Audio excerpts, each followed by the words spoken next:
Hi అండి, అందరు ఎలా ఉన్నారు? బాగున్నారా? అమెరికాలో రోడ్డు ఎలా క్రాస్ చేస్తారో మీకు తెలుసా?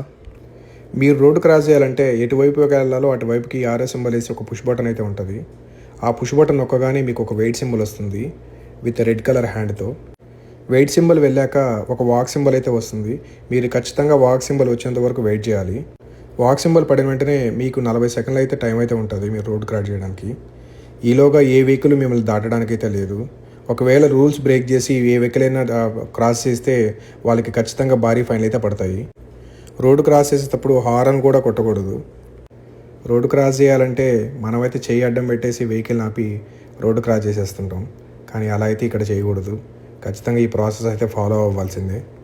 వెహికల్స్ స్పీడ్ లిమిట్ని ఖచ్చితంగా ఫాలో అవుతాయి. మీరు స్పీడ్ లిమిట్ కంటే ఎక్కువ స్పీడ్ వెళ్ళినా మీకు ఫైన్ పడుతుంది. స్పీడ్ లిమిట్ కంటే తక్కువ వెళ్ళినా మీకు ఫైన్ పడుతుంది. రోడ్డు క్రాస్ చేస్తున్నప్పుడు ఏదైనా వెహికల్ వచ్చి మాత్రం యాక్సిడెంట్ చేస్తే వాళ్ళకి భారీగా ఫైన్లు పడతాయి. వాళ్ళ లైసెన్స్లు కూడా క్యాన్సిల్ అవుతాయి. వాళ్ళు జైలుకి వెళ్ళే అవకాశం కూడా ఉంది. ఇక్కడ పెడిస్ట్రియన్స్కి చాలా ఇంపార్టెన్స్ ఇస్తారు.